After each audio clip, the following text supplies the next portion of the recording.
The frozen surface of Siakchan Lake shattered like glass beneath Helen Williams' body as she plunged into the darkness. The cold didn't just touch her skin. It attacked her, 1,000 knives stabbing every inch of her flesh simultaneously. Her lungs seized, her throat locked, and for one terrifying moment, her body forgot how to function entirely. Below the surface, the world turned murky green and silent. Helen's eyes burned from the icy water, but she forced them open, scanning desperately through the clouded depths. Where was she? The elderly woman had been right here. She'd seen her fall through, watched the ice give way beneath those delicate feet in traditional hanbok slippers. There, a flutter of fabric, deep purple silk billowing like a jellyfish, sinking deeper into the lake's cold embrace. Helen kicked downward, her limbs already going numb. Every stroke felt like moving through cement. Her fingers, usually so nimble when typing lesson plans or braiding her hair, now felt thick and useless as sausages. The distance between her and the drowning woman seemed to stretch and contract like something alive, mocking her efforts. Come on, come on, Helen's mind screamed, though no sound could escape her sealed lips. You were a lifeguard. You know how to do this. Move. But Nigeria's warm Atlantic coast had never prepared her for this. The community pools in Lagos where she'd earned her certification hadn't warned her that cold could be a living thing, a predator wrapping around her chest and squeezing. Her fingers finally caught fabric, the woman's hanbok, heavy and waterlogged. Helen's hand closed around it like a vice. Got her.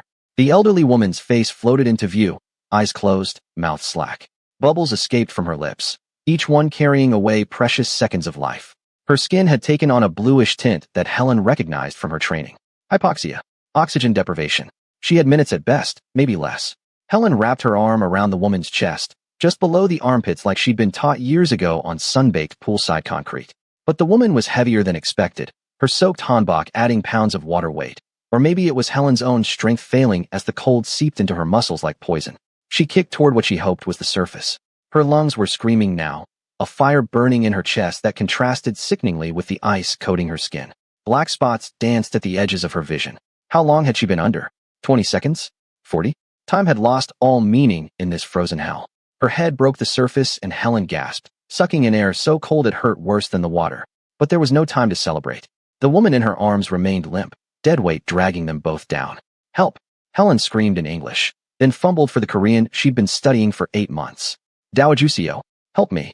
The crowd of festival goers stood frozen on the shore, their shocked faces illuminated by colorful lanterns.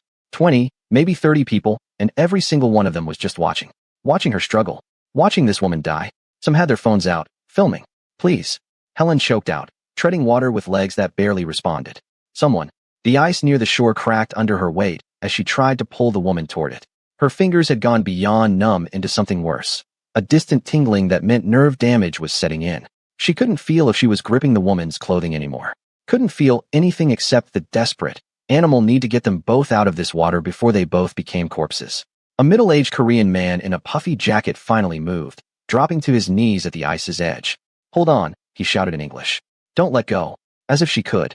As if her frozen fingers could unclench even if she wanted them to. More people joined him, forming a human chain.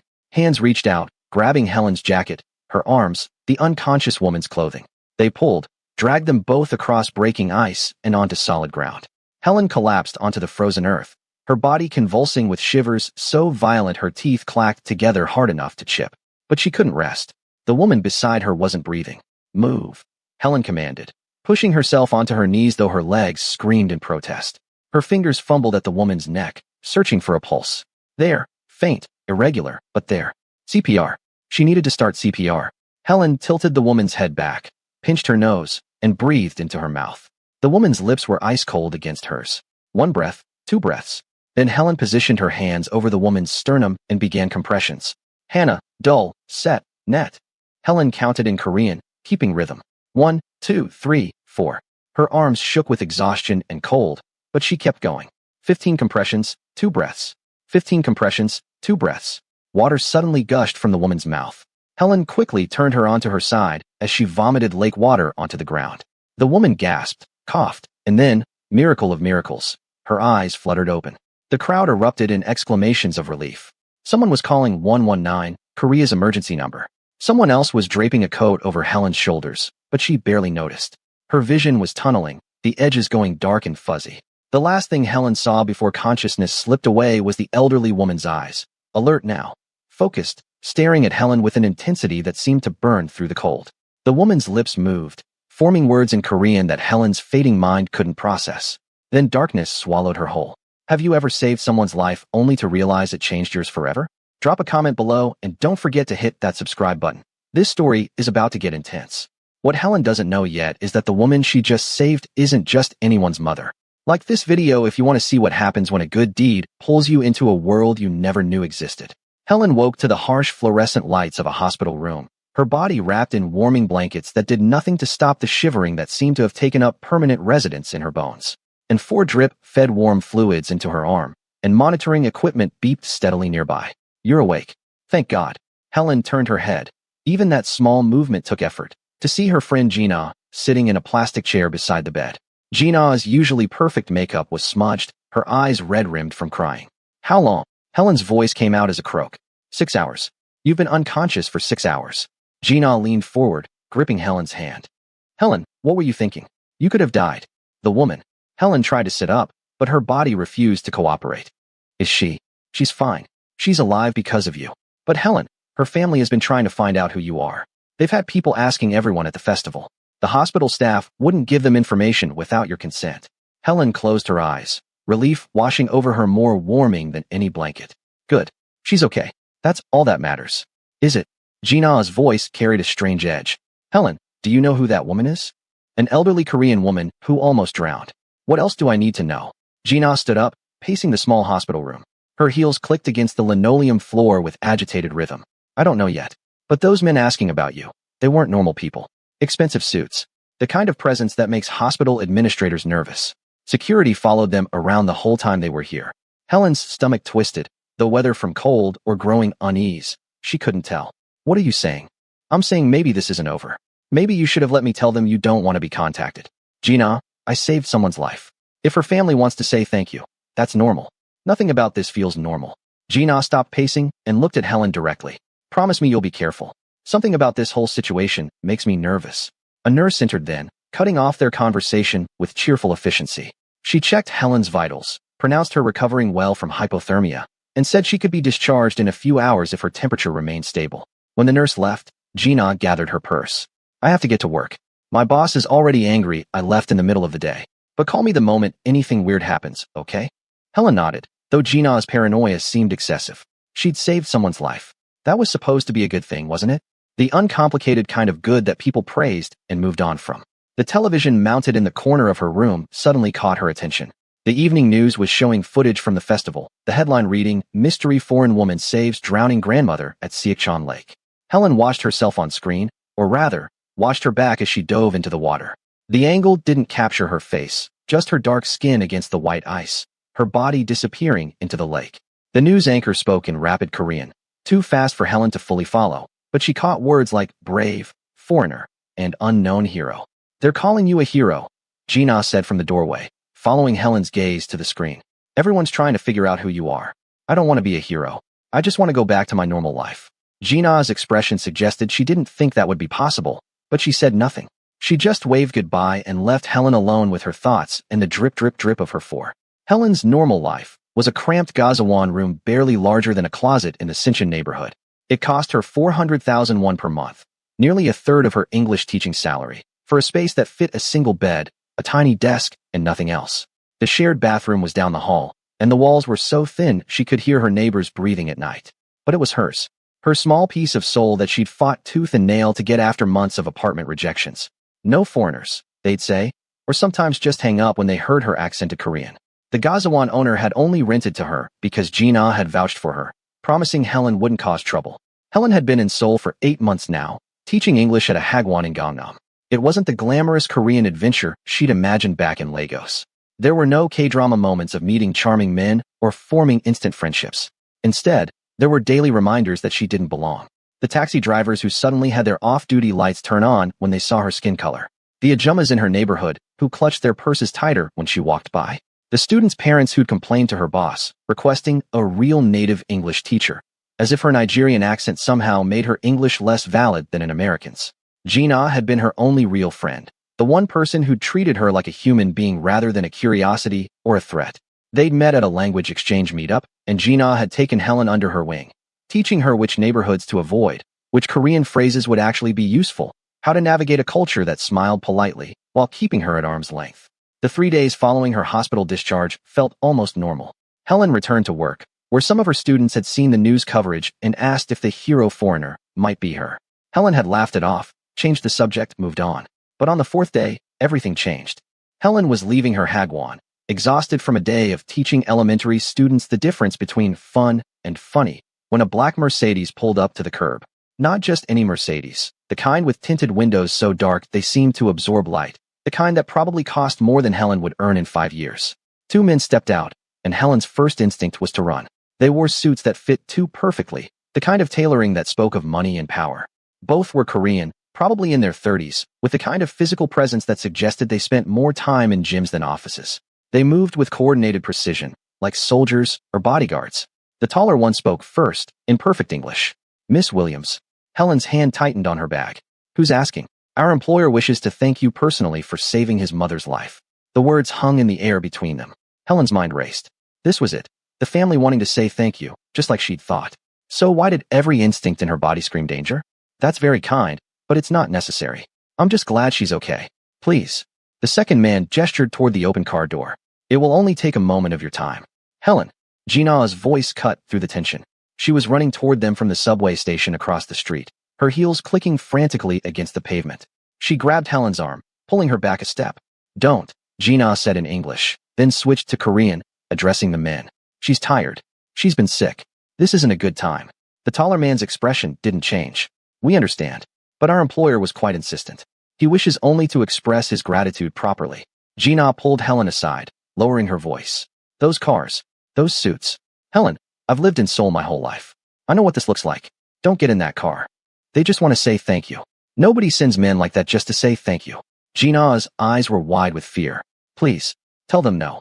Helen looked at the men, at their expensive suits and careful politeness, at the Mercedes idling at the curb with its engine purring like a satisfied cat. She thought about the elderly woman's face as she'd coughed up lake water, those eyes that had stared at Helen with such intensity. "Miss Williams," the taller man said, his voice carrying a note of something that wasn't quite patience, wasn't quite threat. "Our employer is not accustomed to having his invitations declined. He means you no harm. You saved his mother's life. He wishes only to thank you in person and ensure you receive proper compensation for your heroism and medical expenses." Compensation. The word made Helen's decision easier. Her credit card was nearly maxed from the hospital bills her cheap Hagwon health insurance hadn't covered. The 4 fluids, the warming treatments, the overnight observation, all of it had added up to more than she could afford. "I'll go," Helen said, pulling her arm free from Gina's grip. "But I want to be back within 2 hours." "Of course," the man said smoothly. "You have our word." "Helen, no. I'll text you every 30 minutes, Helen said to Gina. "If you don't hear from me, call the police." Gina looked like she wanted to argue more, but something in Helen's expression stopped her. Instead, she pulled out her phone.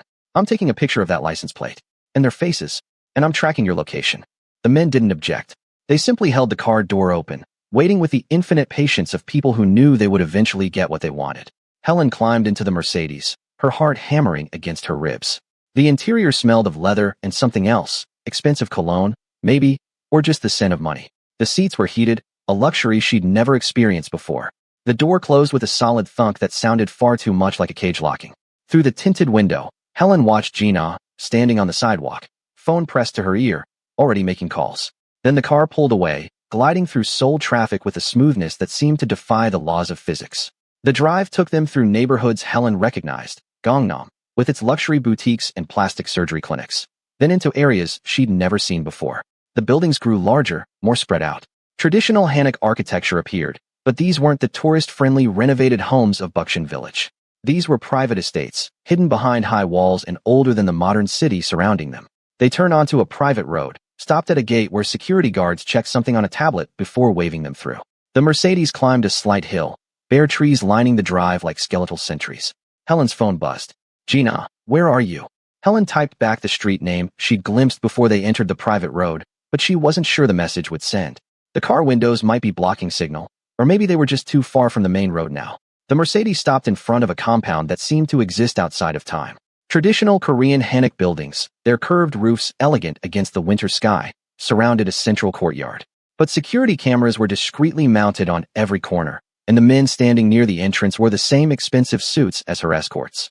Traditional architecture housing very modern protection. This way, please. Helen stepped out of the car, her breath forming clouds in the cold air. One of the men gestured toward the main building, and she followed on legs that felt less steady than they should. The interior was warm, heated floors radiating gentle heat through her shoes. The decor blended traditional Korean aesthetics with obvious wealth. Antique furniture that belonged in museums, artwork that Helen's untrained eye could still recognize as valuable, everything perfect and pristine and intimidating. They led her to a sitting room where the elderly woman from the lake sat on a cushioned mat, dressed in a beautiful hanbok of deep purple silk embroidered with gold thread. Her hair was styled elegantly, her makeup subtle, and she looked nothing like the drowning victim Helen had pulled from frozen water. The woman's face transformed when she saw Helen. She rose, more sprightly than her apparent age suggested, and crossed the room quickly, taking Helen's hands in her own. Gamsahamnida, Gamsahamnida, the woman said, tears flowing freely down her face. Thank you, thank you. Her hands squeezed Helen's tightly, and her rapid Korean was far too fast for Helen to follow, words tumbling over each other in what sounded like prayers and blessings. I don't understand, Helen said apologetically. My Korean isn't. She says you are her savior, a new voice said in perfect English. Her second daughter, the one who gave her back her life. Helen turned to see a woman in a business suit, translator, she assumed, entering from a side door. But her attention was immediately drawn to the man who entered behind her. He was probably in his mid-40s, though his face had the kind of ageless quality that could have placed him anywhere from 35 to 50. Tall for a Korean man, maybe 5'11", with broad shoulders that filled out his tailored suit perfectly.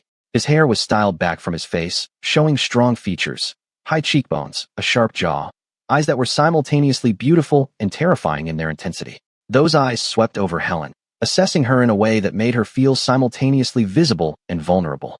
She'd been invisible for so long in Seoul, ignored and overlooked, that this kind of focused attention felt almost violent. Miss Williams, he said, his English carrying the faint trace of a British accent. I am Kong Min-jun. You saved my mother's life. He didn't offer to shake her hand. He simply moved to sit in a chair positioned across from where his mother had been sitting, gesturing for Helen to take a seat on the cushion beside his mother. Helen sat, very aware of the security guard's position near the exits, of the translator standing at attention, of Min-jun's eyes never leaving her face. Anyone would have done the same, Helen said, the words automatic. But they didn't. Min-jun's voice was quiet, but it filled the room anyway. 23 people stood on that shore and watched my mother drown. 23 people with cameras who were more interested in capturing content than saving a life. You dove into water that could have killed you. What? Subscribe and turn on notifications. You won't believe what happens when Helen discovers who she's really dealing with. Drop a comment. Would you have jumped into that frozen lake? Helen considered the question. Why had she jumped? I was a lifeguard back in Nigeria. I saw someone drowning. It was instinct. Instinct, Min-jun repeated, as if testing the word. Most people's instincts would have told them to stay on shore where it was safe. To let someone else handle it. To wait for authorities. Then maybe I have different instincts than most people. Something that might have been a smile flickered across Min-jun's face. There and gone so quickly Helen couldn't be sure she'd seen it at all. Yes, I believe you do. His mother spoke again, and the translator converted her rapid Korean into English. She wants you to know that she was visiting the lake because it was where she met her husband 50 years ago. He died 2 years past. She goes there on the anniversary of their first meeting to feel close to him. She says she was ready to join him when the ice broke. But you brought her back. The weight of those words settled over Helen like a blanket. This woman had been ready to die, and Helen had forced her back into a world where her husband no longer existed. Was that really a gift? I'm sorry for your loss, Helen said directly to the woman, knowing the translator would convert her words. I'm glad I could help. The mother reached out and touched Helen's face gently, her fingers warm despite the cold outside. She spoke again, her voice thick with emotion. She says you are a blessing, the translator said. She says the spirits sent you to her, that you are meant to be part of our family now. Family. The word made Helen's stomach clench. She'd come to Korea partly to escape her own family's expectations, the pressure to marry a nice Nigerian man, to work a respectable job, to stop chasing dreams of adventure. And now this stranger wanted to claim her as family? That's very kind, Helen said carefully, but I really just did what anyone should do. I don't expect anything in return. But you shall receive something in return, Min-jun said. His eyes hadn't left her face, studying her with an intensity that made her skin prickle. In Korean culture, when someone saves a life, a debt is created.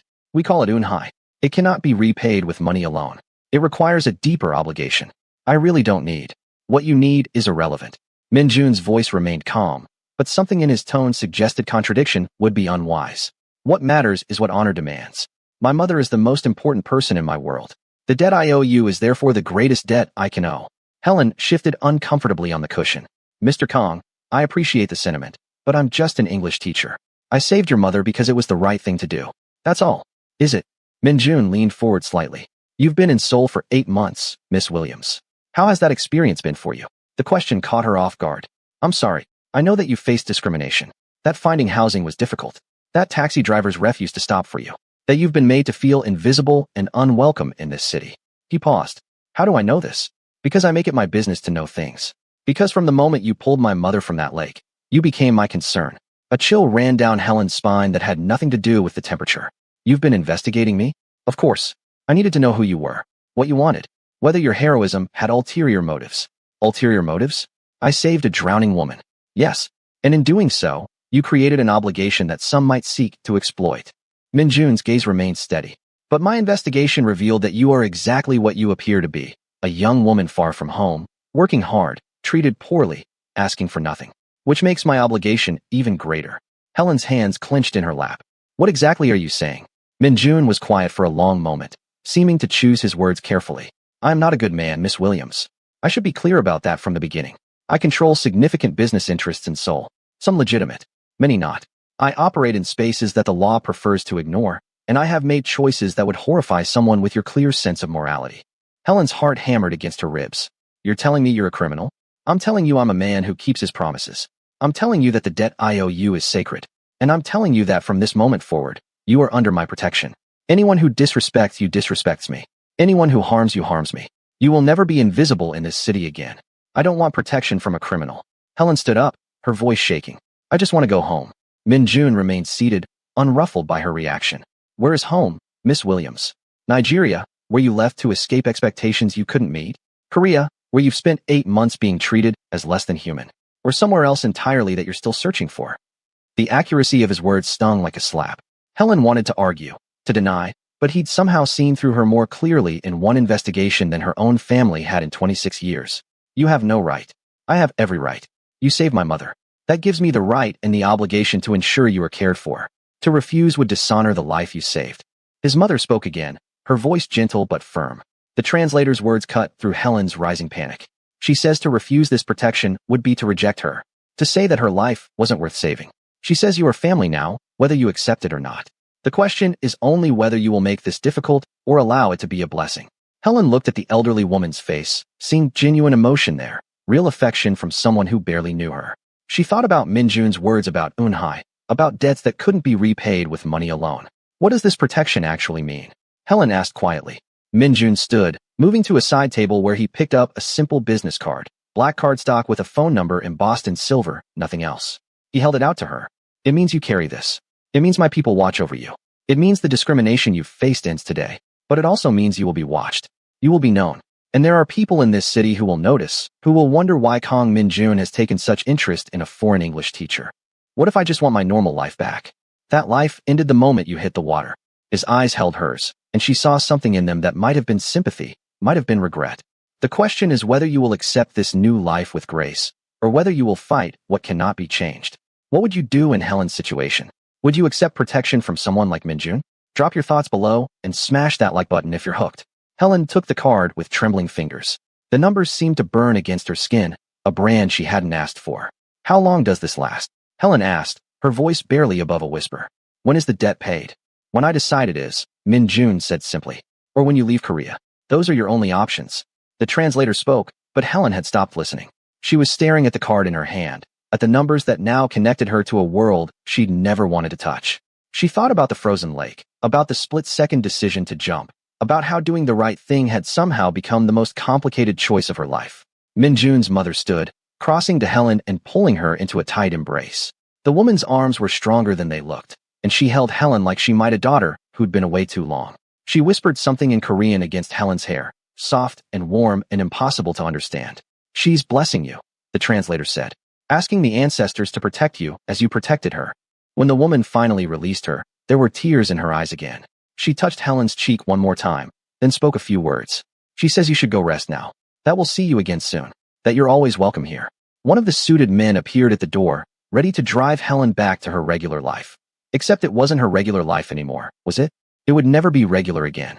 The drive back felt longer than the drive there, though Helen knew that wasn't possible. She stared at the card in her hand, at the simple string of numbers that represented something she didn't fully understand.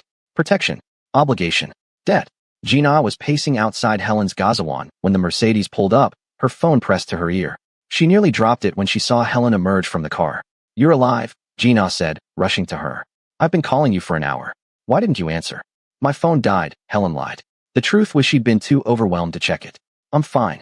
They just wanted to say thank you." "For over 2 hours?"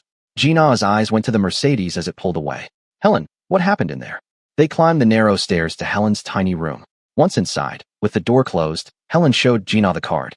Gina's face went pale. "He gave you a direct line? You know who he is. Everyone knows who Kong Min-jun is. Or at least, everyone knows the rumors." Gina sat on Helen's bed, the only furniture besides the desk. "He controls most of the entertainment district in Gangnam. Clubs, bars, some say brothels, though nothing's ever been proven. He's been investigated for everything from loan sharking to human trafficking, but witnesses never testify. Cases disappear. He's untouchable." His mother said, "I'm family now." "Oh God." Gina put her head in her hands. "Helen, do you understand what this means? If Kong Min-jun has claimed you as family, if he's given you his protection, you're not just some English teacher anymore. You're connected to one of the most dangerous men in Seoul. I didn't ask for this. I know. But that doesn't matter. In Korean culture, the death of a saved life is sacred.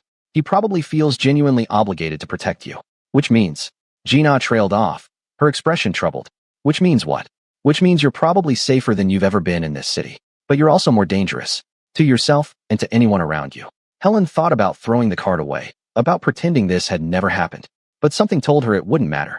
The debt had been created the moment her body broke through that ice. Whether she acknowledged it or not, Kong Min-jun now considered himself responsible for her. "What do I do?" Helen asked. Gina looked at her friend with genuine fear in her eyes. "I honestly don't know." The changes started the next morning. Helen stopped at her usual coffee shop on the way to work, a tiny place run by an elderly couple who'd always been coldly polite to her at best, often pretending not to understand her Korean even when it was perfectly clear. But when she walked in, the owner's face transformed. He rushed from behind the counter, bowing deeply. "Welcome, welcome. Please sit. I'll bring you our finest coffee." Helen stood frozen in confusion. "I just want an Americano to go." "No, no, please sit. Let me serve you properly." The man was already pulling out a chair at the best table, the one by the window that was usually reserved for regular customers. His wife emerged from the kitchen, carrying a tray with not just coffee, but pastries that Helen had never seen them serve before, the expensive kind from hotel bakeries. "Please, enjoy," the woman said in careful English, bowing. "It is our honor to serve you. I can pay." The man waved his hands frantically. "No, no money. You are our valued guest." Helen tried to argue, but they absolutely refused payment. She left the coffee shop in a daze, clutching her free Americano and a bag of pastries she hadn't asked for, feeling more confused than grateful. At the subway station, she noticed a taxi driver actually slowed down when he saw her, his empty light on, clearly looking for a fare. When she reached the Hagwon, the principal was waiting at the entrance.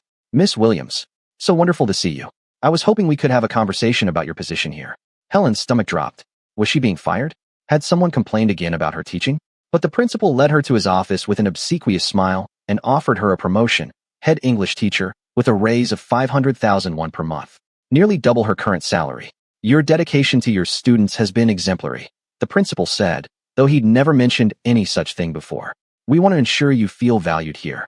3 students' parents who'd complained about her last month suddenly sent gift baskets to the school, expensive fruit arrangements that probably cost more than Helen's monthly rent. The notes all said variations of the same thing. "Thank you for educating our children. We are honored to have you as their teacher." By lunchtime, Helen was thoroughly unsettled. She pulled out the card Min-jun had given her, staring at the numbers. Had he done this? How had word spread so quickly? Her phone buzzed. Unknown number. "Miss Williams, this is Secretary Kim. Mr. Kong wanted me to check that you are settling in well to your new circumstances." "How did you get my number?" "Mr. Kong has access to information he requires." The woman's voice was professionally pleasant. "Is everything satisfactory? People are treating me differently." "Did he?" "Mr. Kong made certain inquiries regarding your treatment in Seoul. Word has spread that you are under his protection. It is natural that people would wish to demonstrate their respect." "I didn't ask for this," Helen said, her voice tight. "Nevertheless, it is done. Mr. Kong also wanted me to inform you that a car will collect you this evening at 7. His mother wishes to have dinner with you. I have lesson planning to do. The car will be there at 7. Good day, Miss Williams." The line went dead before Helen could protest further. Gina found her at lunch, sitting alone in the teacher's lounge with her untouched free pastries. You look like you've seen a ghost. Everyone's being nice to me, Helen said. Actually nice. Not fake nice. And it's terrifying. Word travels fast in Seoul. If Kang Min-jun has claimed you, people will know. They'll treat you well because they're afraid of what happens if they don't. Gina sat down, lowering her voice. Helen, maybe you should think about leaving Korea. Go home to Nigeria, or try another country. Get away from this before it gets worse. His secretary said his mother wants to have dinner with me tonight. Are you going? Helen thought about saying no, about refusing the car, about trying to reclaim her normal life. But she remembered the elderly woman's face, the genuine affection in her eyes. The woman hadn't asked to be saved, but Helen had saved her anyway. Didn't she owe her at least the courtesy of dinner? I think I have to, Helen said quietly. The car arrived at exactly 7 p.m., idling outside Helen's gazawan like a sleek black shark.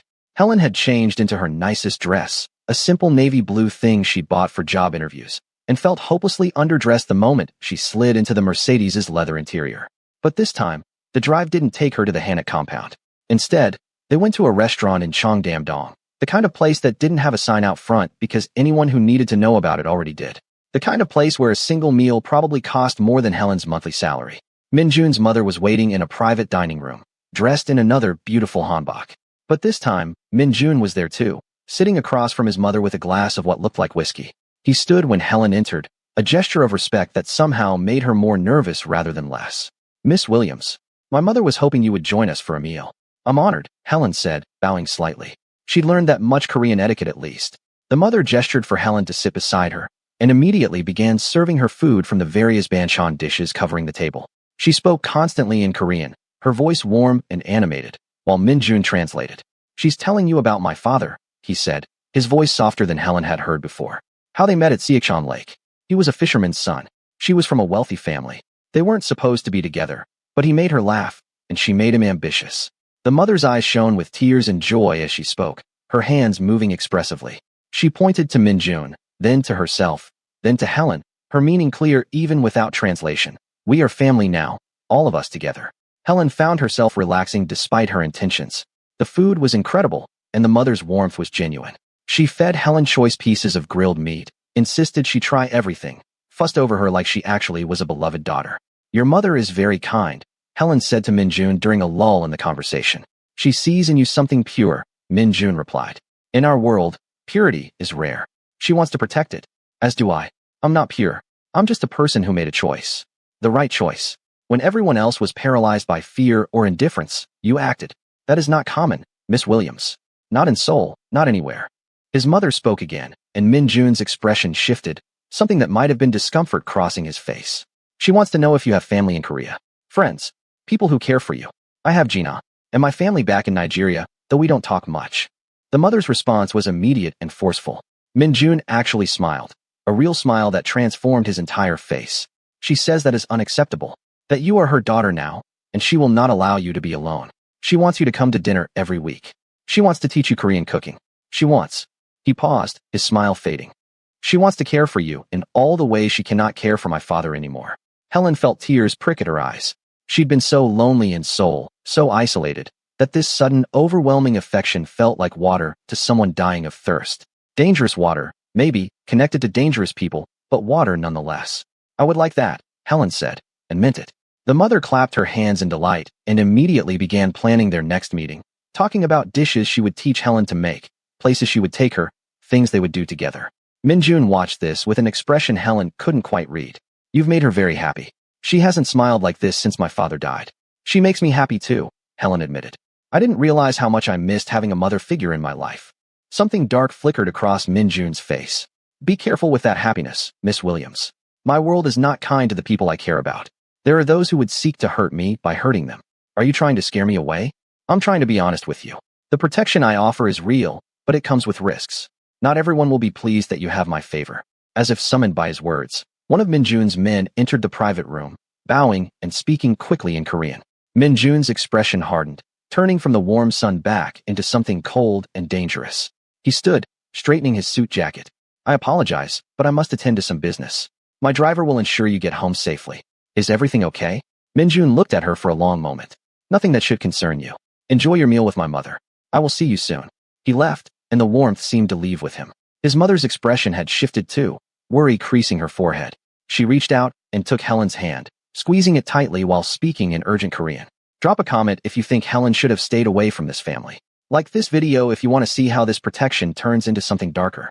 Don't forget to subscribe. This story is about to take a dangerous turn. Helen didn't understand the words, but she understood the fear in the woman's eyes. Whatever business Min-jun had to attend to, it wasn't the kind that ended well. The drive home was quiet, Helen's mind spinning with contradictions. Min-jun's mother was kind, genuinely kind. But her son was admittedly a criminal. The protection he offered was real. Helen had experienced that firsthand today, but what would it cost her in the end? She was still pondering these questions when she entered her Gazawan building and climbed the stairs to her floor.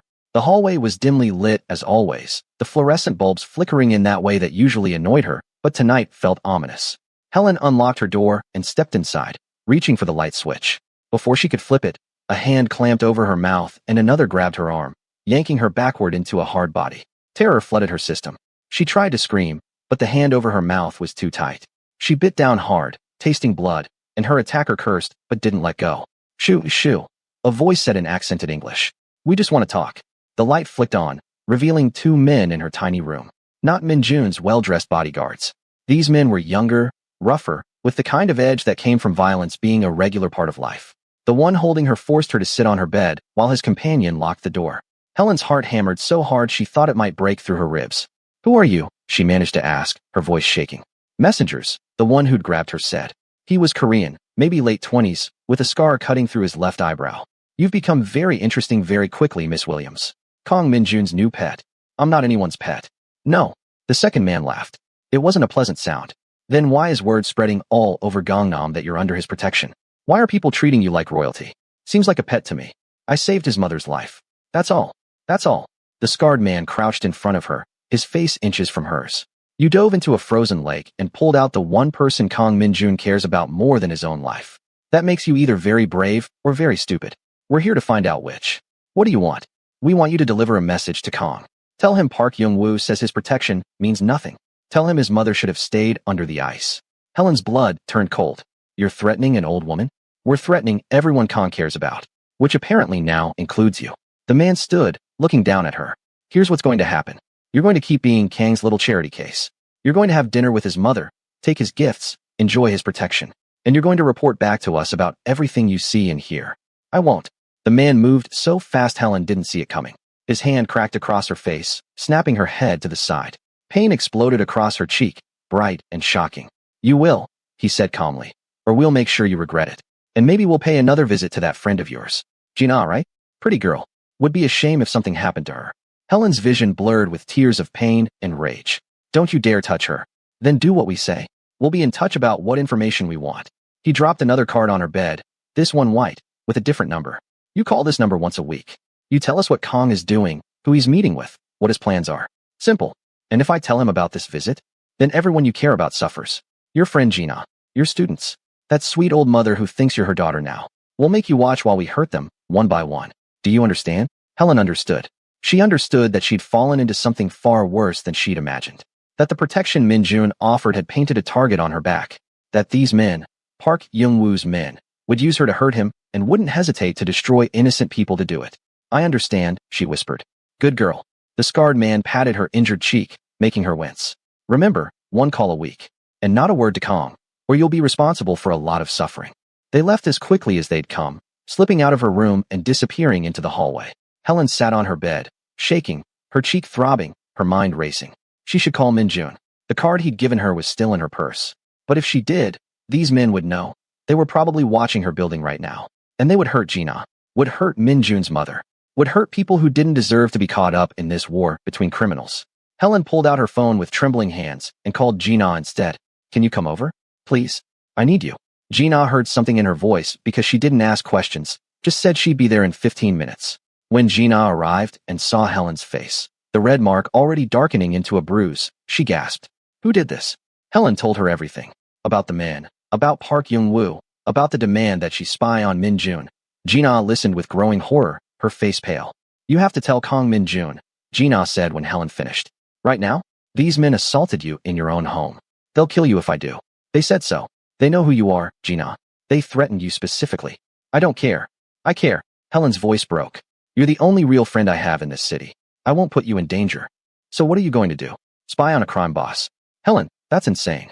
If Kong finds out, he'll think you betrayed him. And if these park people think you're not giving them good enough information, they'll hurt you anyway. You're caught between two monsters. Helen put her head in her hands. I know, and I don't know what to do. They sat in silence for a long moment, the weight of impossible choices pressing down on them. Maybe, Gina said slowly. Maybe you tell Kong, but you ask him to protect me too. To protect both of us. And trust that he will. Do you have a better option? Helen didn't. She pulled out Minjun's card, staring at the numbers that now felt less like a lifeline and more like a chain. But Gina was right. Caught between two dangerous men, she had to choose one.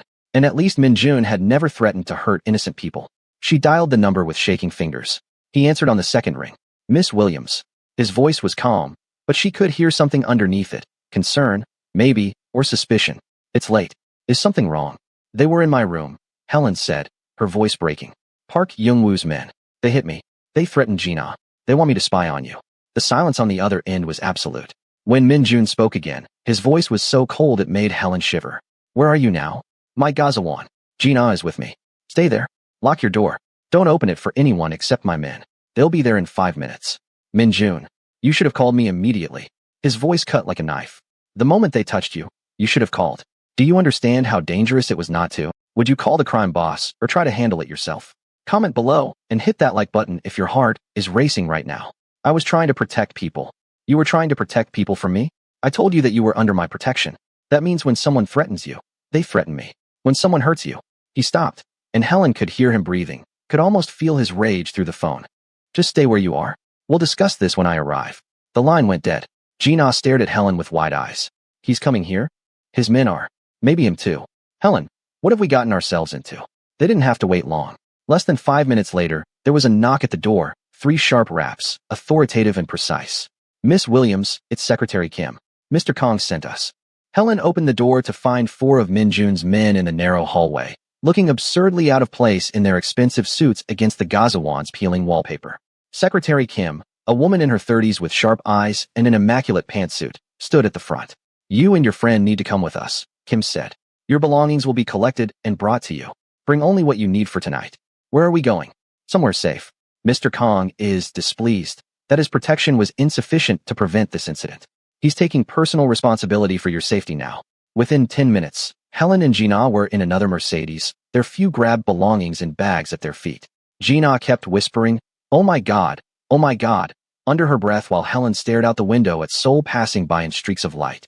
They were taken to a high-rise building in Gangnam, the kind with a doorman and security and the smell of money in the lobby. The elevator required a key card to access the upper floors. They rose to the penthouse level. The apartment they entered was enormous, floor-to-ceiling windows overlooking the city, modern furniture that looked like it belonged in a magazine. Everything pristine and perfect, and utterly unlike the cramped Gazawan Helen had been living in. You'll stay here tonight, Secretary Kim said. Both of you. Mr. Kong will meet with you in the morning. Whose apartment is this? Gina asked, her voice small. It belongs to Mr. Kong. He keeps several properties. This one is secure, with guards at all entrances. No one can reach you here without going through his security. Secretary Kim showed them to separate bedrooms, each larger than Helen's entire Gazawan room, and left them with instructions to rest, eat from the fully stocked kitchen if they were hungry, and wait. When they were alone, Gina turned to Helen. This is insane. This is absolutely insane. We're in a crime boss's penthouse apartment. We're under his protection. Men with guns are probably outside the door right now. I know. Do you? Helen, this isn't an adventure anymore. This isn't some K-drama where everything works out. These are real criminals. Real violence. Real danger. I know. Helen's voice cracked. Don't you think I know that? I didn't ask for any of this. I just jumped into a lake. I just tried to save someone's life. And now I'm caught in some war between criminals, and I don't know how to get out. Gina's expression softened. She crossed the room and pulled Helen into a hug. I'm sorry. I'm just scared. For both of us. Me too. They held each other for a long moment. 2 women far from home, caught in something bigger and darker than either of them had ever imagined. Minjun arrived at dawn. Helen had barely slept, lying awake in the too soft bed in the too large room, listening to the city wake up beyond the windows. When she heard voices in the living area, she pulled on the hotel-style robe that had been hanging in the bathroom and went to investigate. Minjun stood by the windows, silhouetted against the rising sun. He'd changed clothes since last night, now wearing dark slacks and a white shirt with the sleeves rolled up, looking somehow more dangerous in casual clothing than he did in his perfect suits. He turned when he heard her, and his eyes went immediately to her face. The bruise had bloomed overnight, dark purple and ugly across her cheek. Something in his expression shifted, a flash of rage so intense that Helen took an involuntary step back. "Come here," he said, his voice quiet. Helen approached slowly. Minjun reached out and gently tilted her face toward the light, examining the bruise with a touch far softer than she'd expected from him. "Park Young-woo will answer for this," he said. "He's crossed a line that cannot be uncrossed. I don't want people to die because of me. They won't die because of you. They'll die because they made the choice to threaten what is mine to protect." His hand dropped from her face. "Sit. We need to talk." They sat across from each other on pristine white furniture. Secretary Kim appeared with tea, served them both, and disappeared again like a ghost. "You should have called me immediately," Minjun said. "The moment those men entered your room, the moment they touched you, you should have contacted me. They threatened Gina. They said they'd hurt your mother. I was trying to protect people. Protection is my responsibility, not yours. When I told you that you were under my protection, I meant it absolutely. That means you trust me to handle threats. You don't try to shoulder them alone." Helen's hands clenched around her teacup. "How can I trust you when I barely know you? When you admit you're a criminal? When people like Park Young-woo exist because of the world you operate in?" Minjun was quiet for a long moment. "You're right. The world I inhabit created men like Young-woo. But whether you trust me or not, I am the only thing standing between you and people who would use you as a pawn in their games. So I need you to answer a question, and I need you to answer it honestly." "What question? Do you want to leave Korea? Return to Nigeria, or go somewhere else entirely? Because I can arrange that. I can ensure your safety anywhere in the world. But if you stay here, you stay under my protection, which means you follow my rules. No more trying to handle threats alone. No more sacrificing yourself to protect others. That's my job now. You become part of my world completely, with all that entails." Helen thought about running, about going back to Nigeria, to her family's expectations and the life she'd fled, about starting over somewhere new, carrying the weight of this experience, but free from its immediate danger.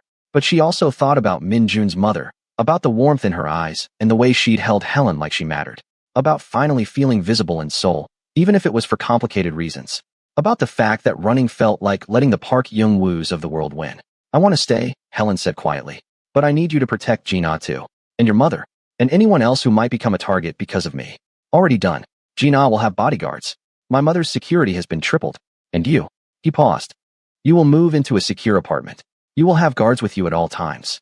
And you will report any unusual contact, any threats, anything that makes you uncomfortable directly to me." "Agreed. Agreed." "Good." Minjun stood. "Secretary Kim will help you and Gina get settled. I have business to attend to." "What kind of business?" He looked at her, and she saw the dangerous man beneath the careful courtesy. "The kind that ensures Park Young-woo understands the consequences of touching what belongs to me. Don't ask for details you don't want to know, Miss Williams." He left, and Helen sat alone in the sunrise-filled apartment, wondering if she'd just made a deal with the devil or accepted the protection of a dark angel. Maybe both. Maybe it didn't matter anymore. 3 months later, Helen stood in Minjun's garden, watching his mother teach her how to plant herbs according to lunar cycles. Her Korean had improved dramatically with daily practice, though she still struggled with complex grammar. The world had shifted around her in ways both obvious and subtle. She taught at a prestigious international school now. Minjun had arranged the transfer, claiming he simply made a phone call to the right people. She lived in a beautiful apartment in Gangnam, always with discreet guards watching. She had dinner with Minjun's mother every week, sometimes with Minjun himself when business allowed. She'd never asked what happened to Park Young-woo, but the news had reported a major gang war in Gangnam that lasted 3 weeks and ended with several key figures disappearing. Young-woo's organization had dissolved. The threats had stopped. Helen had learned not to ask questions about Minjun's business, but she'd also learned that he kept his promises. Gina remained safe, with security so subtle she'd barely noticed it. Minjun's mother thrived, made happy by Helen's presence in her life. And Helen herself, she wasn't sure what she was anymore. Not just an English teacher, not exactly family, but not quite an outsider either. Something in between, something new. "You've changed," Minjun said, appearing in the garden doorway. He'd started doing this, showing up unexpectedly, watching her with those intense eyes that saw too much. "So have you," Helen replied. It was true. He smiled more now, real smiles that reached his eyes. "Your mother says I'm good for you. She's not wrong." He crossed the garden to stand beside her. "You remind me that there's more to life than power and control. That sometimes the bravest thing is simply to care when caring puts you at risk." Helen looked at him, this dangerous man who'd become something like a friend, or perhaps something more complicated than friendship. "Do you regret it? The debt? The obligation?" "Never." His voice was certain. "You gave me back my mother. You gave her joy again after 2 years of grief. That debt can never be repaid, no matter how long I try. His mother called to them in Korean, laughing at something in the soil, and they both turned toward her voice. Helen had come to Korea looking for belonging, for adventure, for escape. She'd found it in the strangest place, in a debt she'd never asked for, with people she should fear, in a life she'd never imagined. She wasn't untouchable because of power or fear. She was untouchable because she'd given without thinking, loved without asking, and dove into freezing water when everyone else just watched. Sometimes the greatest protection came not from being feared, but from being the one person who chose to care. If this story kept you hooked until the very end, smash that like button and subscribe for more incredible stories. Drop a comment telling us, would you have jumped into that frozen lake? Would you have accepted Minjun's protection? Let us know your thoughts below. Hit that notification bell so you never miss our next upload. Thanks for watching, and remember, sometimes one choice changes everything.